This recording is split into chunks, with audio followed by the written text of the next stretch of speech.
میں کچھ آج آپ سے اپنا خیال شیئر کرنا چاہتا ہوں۔ تو اس میں یہ کہ پاکستان دو قومی نظریے کی بنیاد پہ بنا، اس کے بعد پھر محترمہ فاطمہ جناح اور جو ہمارا یہ ان کا مولویوں کا اتحاد تھا، ان کے اگینسٹ وہ لڑتی رہی، وہ بھی دو پارٹی سسٹم تھا جس میں جنرل ایوب نے مارشل لا لگا دیا۔ پھر جنرل ایوب کے بعد پیپلز پارٹی وجود میں آئی، پھر پیپلز پارٹی کے بعد پیپلز پارٹی اور شیخ مجیب الرحمان کی پارٹی کا آپس میں مقابلہ رہا۔ یہ دو پارٹی سسٹم چل رہا ہے ابھی تک ملک میں نا۔ تو پھر اس میں جنرل ضیاء الحق نے اس دوران مارشل لا لگا کے پیپلز پارٹی کو بھی ختم کر دیا۔ مجیب الرحمان اپنی ایک علیحدہ ریاست لینے میں کامیاب ہو گئے، پاکستان ٹوٹ گیا اس کے نتیجے میں۔ یہ بھی دو پارٹی سسٹم میں ہی ہوا ہے، اتنا نقصان۔ اس کا فائدہ کس کو ہوا ہے؟ تیسری قوت کو۔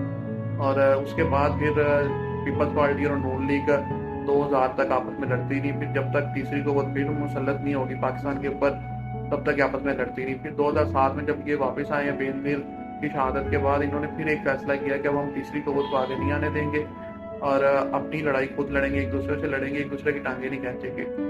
اور پھر انہوں کو ایک اور جماعت کی ضرورت تھی جو ان دو پارٹیوں کا مقابلے کرتی، پاکستان میں دو خیالات کو پروان چڑھاتی، اور اس میں تحریک انصاف تھی جو پہلے سے اسٹرگل کر رہی تھی کرپشن کے اگینسٹ۔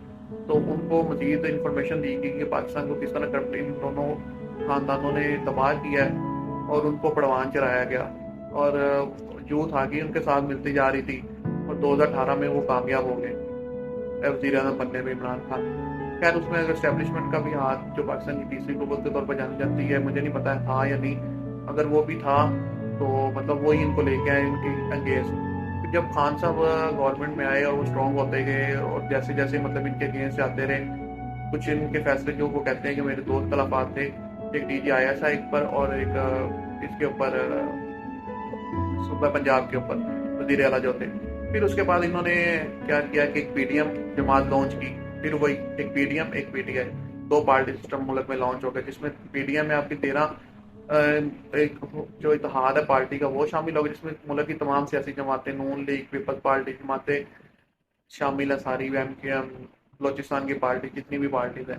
اور ابھی بھی ملک میں دو پارٹی سسٹم چل رہا ہے، ایک پی ٹی آئی ایک پی ڈی ایم، اور اس میں تیسری قوت ابھی بھی فائدہ اٹھانے کی کوشش کر رہی ہے، اور ان فائدہ انہی کا ہوگا۔